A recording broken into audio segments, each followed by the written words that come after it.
দেখছেন ঝটপট সারাদিন। আহিরি টোলাকাণ্ডে খুন হয়ে যাওয়া সুমিতা ঘোষের প্রাক্তন শ্বশুর বাড়ি নদিয়া সংলগ্ন পূর্ব বর্ধমানের নাদনঘাটের কালীতলায়। স্বামী সুদীপ্ত ঘোষের সাথে 2004 সালে তাদের বিয়ে হয়। তারপর 2017 থেকে 18 মধ্যে তাদের বিচ্ছেদ হয়ে যায়। ঘটনা জানার পর প্রতিক্রিয়া দিয়েছেন তার প্রাক্তন স্বামী। তিনি জানায় ঘটনায় তিনি খুবই মর্মাহত। কল্যাণী গয়েশপুরে রাস্তা সংস্কারের জন্য রাস্তার পাশে অবৈধ দোকান উচ্ছেদ করা হলো গয়েশপুর পৌরসভার পক্ষ থেকে। এ বিষয়ে গয়েশপুর পৌরসভার পৌর প্রধান সুকান্ত চ্যাটার্জি জানান, গয়েশপুর পৌরসভায় এই রাস্তা কল্যাণী এক্সপ্রেসওয়ে এবং এমস এর সঙ্গে সংযোগ হয়েছে। সেই কারণে এর আগেও একাধিকবার এই রাস্তা সংস্করণের কথা জানিয়ে যারা অবৈধ দোকান নির্মাণ করেছিলেন তাদেরকে সরে যেতে বলা হয়েছিল।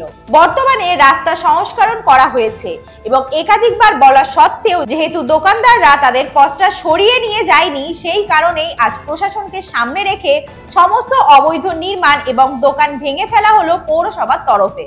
দোকান ভেঙে দেওয়ার কারণে পৌরসভার বিরুদ্ধে একরাশ ক্ষোভ উপড়ে দিয়েছেন দোকানদাররা। সীমান্তে 977 গ্রাম অবৈধ সোনা আটক করেছে বিএসএফ। পশ্চিমবঙ্গের নদিয়া জেলার ভারত বাংলাদেশ আন্তর্জাতিক সীমান্তে আবারও সোনা পাচারের চেষ্টা ব্যর্থ করে দিল বিএসএফ দক্ষিণবঙ্গ সীমান্তের 32 ব্যাটালিয়ন বর্ডার আউটপোস্ট টুঙ্গির জওয়ানরা।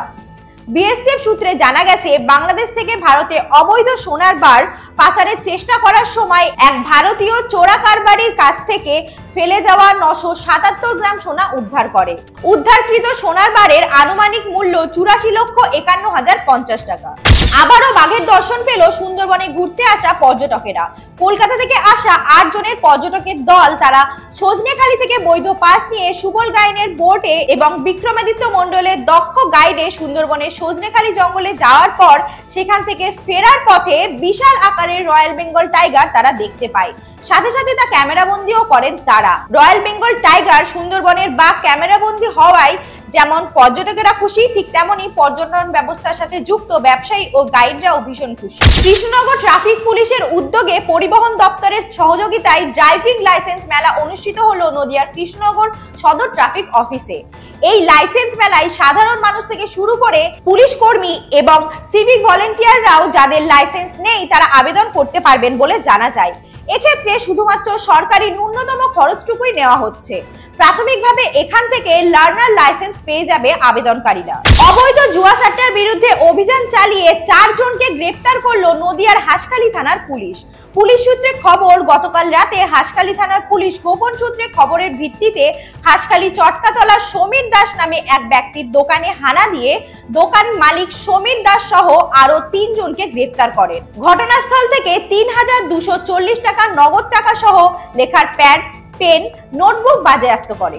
চোর সন্দেহে যুবক পিটিয়ে খুনে অভিযুক্ত তৃণমূল কাউন্সিলর সহ 5 জনকে যাবজ্জীবন কারাদণ্ডের নির্দেশ দিলেন ব্যারাকপুর আদালত। প্রসঙ্গত, পানিহাটি পৌরসভার 11 নম্বর ওয়ার্ড এলাকা 2014 সালের 25শে সেপ্টেম্বর চোর সন্দেহে স্থানীয় যুবক শম্ভু চক্রবর্তীকে পিটিয়ে খুন করার অভিযোগ উঠেছিল স্থানীয় কাউন্সিলর তারক গুহ, তার ভাই নেপাল গুহ সহ বেশ কয়েকজনের বিরুদ্ধে। গত শুক্রবার তৃণমূল কাউন্সিলর সহ 5 জনকে দোষী সাব্যস্ত করে মঙ্গলবার অভিযুক্ত 5 জনকে যাবজ্জীবন কারাদণ্ডের নির্দেশ দেয় ব্যারাকপুর আদালতের বিচারক। কোচবিহারের তুফানগঞ্জ 2 নম্বর ব্লকের ভানুকুমারী 2 অঞ্চলের শিলঘাগড়ি গ্রামে প্রয়াত মাতামহের নামে থাকা জমিতে মহাকুম্ভ থেকে নিয়ে আসা শিবলিঙ্গ প্রতিষ্ঠা করে গ্রামবাসীদের মহাশিবরাত্রির পুণ্যতিথিতে মহাদেবের মন্দিরের প্রতিষ্ঠার মহান উদ্যোগ গ্রহণ করলেন তৃণমূলের জেলা সভাপতি অভিজিৎ দেব ভৌমিক। এর আগেও তিনি কোচবিহারের স্টেশনের মোড়ে মহামৃত্যুঞ্জয় যজ্ঞ করে মহাদেবের আশিস কোচবিহারের শহরের মানুষকে উৎসর্গ করেছিলেন। বুধবার শিবরাত্রি উপলক্ষে তার এই প্রয়াসকে ইতিমধ্যেই গ্রাম জুড়ে সাধুবাদ জানানো হয়েছে। ইতিমধ্যেই প্রচুর মানুষের শিবরাত্রি মহান পূর্ণলগ্নে এই নবপ্রতিষ্ঠিত মন্দিরে দেবেন বলেই অনেকেই শপথ করেছে। ভুয়ো সিম কার্ড কাণ্ডে নতুন করে গ্রেপ্তার 2 বড় চক্রের পর্দা ফাঁস জেলার পুলিশের। ধৃতদের জেরা করবে কেন্দ্রীয় গোয়েন্দা সংস্থা। প্রথম পর্যায়ে জেলার কয়েকটি থানা এলাকা থেকে বেশ কয়েকজনকে গ্রেপ্তার করার পর তদন্ত এগিয়ে নিয়ে যাওয়ার জন্য একটি স্পেশাল ইনভেস্টিগেশন টিম গঠন করা হয়। এখন পর্যন্ত জলপাইগুড়ি জেলার পুলিশের বিশেষ অভিযানে জালিয়াতির মাধ্যমে সিম কার্ড ইস্যুর বিরুদ্ধে কড়া ব্যবস্থা নেওয়া হয়েছে। জেলার বিভিন্ন থানার 4টি মামলা দায়ের করা হয়েছে, যার ফলে 3 জন গ্রেপ্তার এবং 35টি জাল সিম কার্ড পিওএস মেশিন ও বায়োমেট্রিক ডিভাইস উদ্ধার করা হয়েছে। তদন্ত জারি রয়েছে। ম্যানেজার গ্রামে মা ও দুই ছেলে মেয়ের খুনের ঘটনায় তদন্তে এলো ফরেনসিক দল। মঙ্গলবার সকালে 3 সদস্যের একটি টিম এসে বেশ কিছু নমুনা সংগ্রহ করে। প্রসঙ্গত, বাড়ির মধ্যে থেকে 2 শিশু সহ মায়ের রক্তাক্ত মৃতদেহ উদ্ধার ঘিরে চাঞ্চল্য বীরভূমের ম্যানেজার পাড়া গ্রামে। নিহতদের নাম লক্ষ্মী মার্ডি, রূপালী মার্ডি ও অভিজিৎ মার্ডি। শুক্রবার সকালে প্রতিবেশীরা 3 জনকেই তাদের বাড়ির মধ্যে রক্তাক্ত অবস্থায় দেখতে পান। আর সেই ঘটনা দেখতে পেয়ে গ্রামবাসীরা প্রথমে পুলিশে খবর দিলে মোহাম্মদবাজার থানার পুলিশ ঘটনাস্থলে এসে পৌঁছায়। প্রকাশ্য সভা থেকে নাম না করে পলাশীপাড়ার বিধায়ক মানিক ভট্টাচার্য ও তার 14 গোষ্ঠীকে চোর বললেন মহুয়া মৈত্র।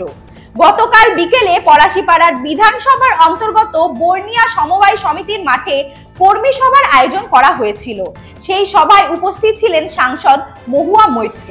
সেখানে বক্তব্য রাখতে গিয়ে নাম না করেই পলাশীপাড়ার বিধায়ক মানিক ভট্টাচার্যকে এক হাত নেন তিনি বলেন তার বিরুদ্ধে কেস চলছে, এফআইআর চলছে, চার্জশিট জারি হয়েছে।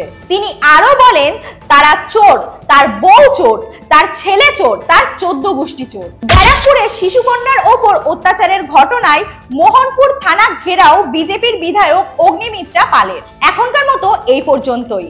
দেখছেন ঝটপট সারাদিন, প্রেজেন্টিং বাই HPR নিউজ। নমস্কার।